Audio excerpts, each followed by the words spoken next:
In today's video, we're going to go over some of the best neighborhoods to live in the beautiful city of Chicago. So please stay tuned and let's get it started. Hello, ladies and gentlemen. My name is Aaron. I'm a real estate agent in the Chicagoland area, and we have a great video in store for you. If you're planning on moving to Chicago, or maybe if you live in the suburbs, or if you live in Chicago but you're curious about moving into a different area, I hope this video gives you some information, some insight on all the different neighborhoods. I'm going to try to explain it as best I can without any of my opinions in them, and then hopefully you can make an informed decision when it's your time to move. And if you have any further questions, all my contact info will be below, and there's multiple ways to reach me if you need to get a hold of me. In an effort to keep this video short, sweet, and straight to the point, I'm only going to focus on the more popular neighborhoods in the Chicagoland area and the ones that you're naturally going to want to gravitate towards. And we're not going to really dig into the details as much of like where can you eat, what things to do, this, that, and the other, because you are in a big city, and no matter what neighborhood I name here, you're going to have things to do in every single one of them. They're different from one another, right? So there's really no lose-lose situation there, but we will go into some minor detail to give you a more better understanding of if you want to move there, what are the reasons people move there for, okay? Let's first start off with the Loop. The best way I can describe this is it's the downtown of downtown. If you work in the city, chances are you're going to be working in the Loop. So if you're one of those people that wants to be less than 10 minutes away from where you work, the Loop is something you may be interested in. But keep in mind, come the weekend, there is not much going on, despite it being one of the busiest parts of the city. Over the weekend when people are not at work, it's really slow. There's basically no traffic. Life is great. But if you like going out on weekends, probably not the best place for you. Now, something about the Loop that would probably surprise you, considering that it is the downtown of downtown. That's how I'm going to refer to it from now on. The price point is actually not as expensive as you think. If you compare it to like other cities like New York and Los Angeles, you'll come to find out Chicago is actually very affordable. So what is the starting point if you want to buy, let's say, a condo in the Loop? The starting point is going to be in the low 200,000s, which is yet again very reasonable, and the average sold price in the Loop is $467,000. Now, if you're wondering, hey, that's great, but it seems a little low, allow me to shed some light on why exactly it's low. The property values are you can't really go that high because the assessments are so high in these buildings. They're all essentially high rises or to mid rises in the Loop area, and they're all very expensive assessment fees, association fees every single month. The highest I've seen in that area so far has been, actually, I was there over the weekend, $4,400.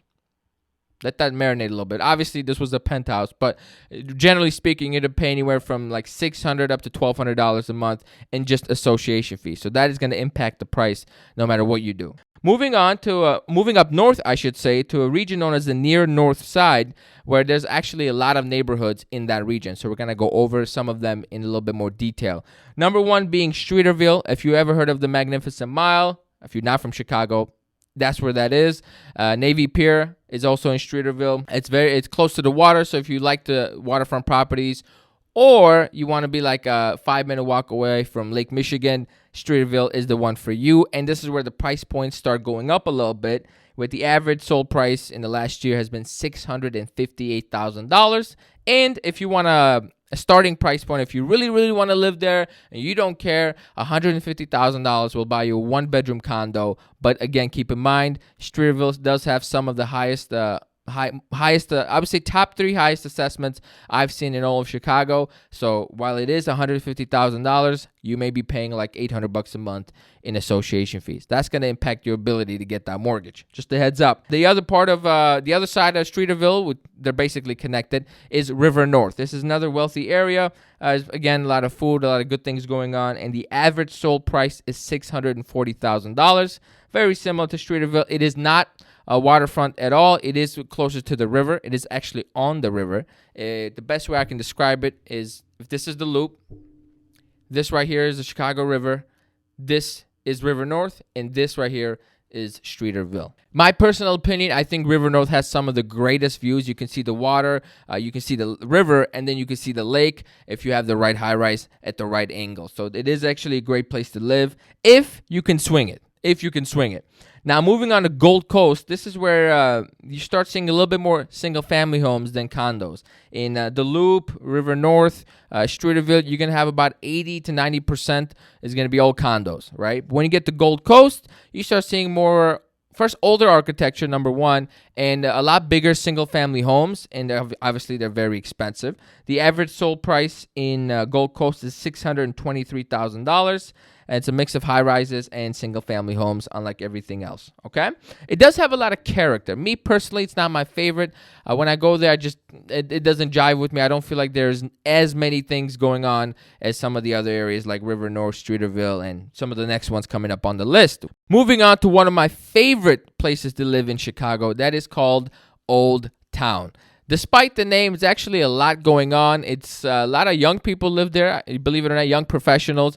It is a little bit pricey, but for me, it's really hard to explain what the appeal of Old Town is unless you go there.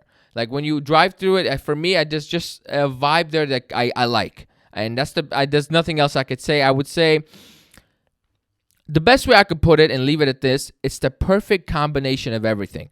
There's low rises, high rises. There's a lot of places to eat. There is old architecture. There's new architecture. It's just perfect. All right, that's all I can describe. And it's close to the Loop. If you work there, probably going to take you no more than 10, 15 minutes. And it's close to train stations. It's a win-win, double win. And the average sold price is $621,000, where the starting price point is $200K. That'll get you, again, a one-bedroom to a studio condo, depending on how close to the station you want to be, this, that, and the other.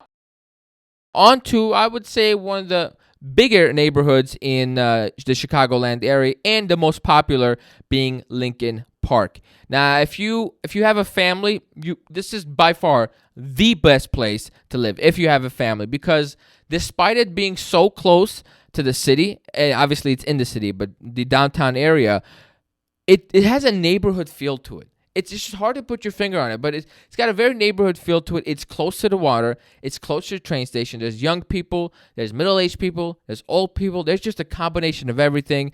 There's a lot of things to do. There's a lot of places to eat. You really can't go wrong with Lincoln Park. But it is expensive. You pay a price for all these perks, and I'm going to share the price with you right now. The average sold price over the last year in Lincoln Park has been $750,000. Big ones. So if you have that, you have a family, and you want to move somewhere that's a little bit more, dare I say, peaceful, and it's a little bit more calm. It's not as trafficy, in my opinion, as other towns I've mentioned so far. That is the place to be. And the starting point, if you want to have a condo and you don't care about conditions, is going to be $180,000. The misleading part of Lincoln Park is, yes, the average sold price is $750,000. There's also some great, very affordable condos in the area. If you're a young professional looking to live there, there's definitely a lot of opportunities. I see a lot of people rule it out thinking they can't afford it, but the reality is you can. Unless you want a giant single-family home, well, that's when you get into those $750,000, $1.2, $1.3 million range, and it's a crapshoot. Let's keep working our way up north to Roscoe Village. The starting price point, surprisingly, for Roscoe Village, if you haven't heard of it, is $723,000, and it is a little bit skewed because there's a lot of new development going on in Roscoe Village, and obviously they're selling for a lot more than generally speaking, so you're looking at $1.3 million, $1.8 million sales, kind of pushing all the numbers up. Now, the starting price point in Roscoe Village is also the highest, but they're also quality units. Keep that in mind. It's $300,000. Their assessments are generally speaking very low. You're going to be able to get away with less than $300 80% of the time. As we keep moving, we're going to eventually hit an area known as Lakeview / Wrigleyville. They're two different neighborhoods, but honestly, in my opinion, they're all the same. If you're a young person in your early 20s or late 20s and you still want to have a nightlife, you still want to go to all the bars, party, if you're in that mind frame, Lakeview, Wrigleyville area is the best place for you. The prices are very reasonable, very affordable, whether you're looking to rent or buy, and you really can't go wrong with it. There's even some lakefront properties if you like it, and it's very close to the city with all the train stops you have on the way. So there's really nothing there that you can lose out on. And the starting price point, are you ready? For Lakeview is $150,000. and that is with decent, very reasonable association fees, okay?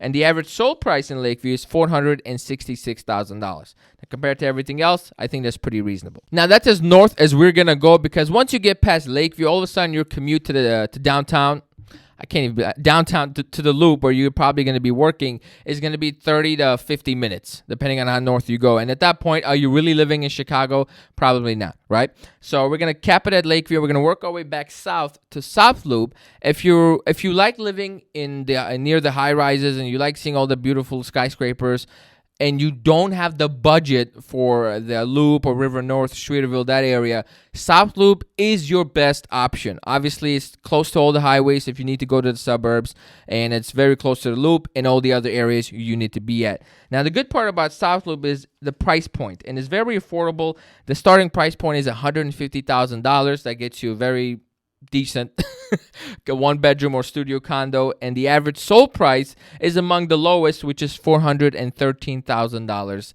is the average sold price for a place in South Loop, and they're all condos. I have yet to see a single family home in South Loop, so if you have, please let me know so I can go check it out. Now let's make our way west to an area known as West Loop. If you ever heard of Fulton Market, that's where that is. It's actually it's known for the food. That's the best way I can describe it. It's known for the food. There's a lot of nightlife going on. You show up on Friday night, a lot of traffic, a lot of people. If that's your style, you really can't go wrong with it. There is some mid-rises, high-rises, some single family. The one thing about West Loop that's the one characteristic you can kind of pinpoint right away is it's got a lot of like loft style units in there, like high ceilings, exposed brick, industrial, I could even say, because it was, I believe it was part of the meatpacking district back in the 1800s. So if that's your cup of tea, that's your style, you really can't go wrong with West Loop.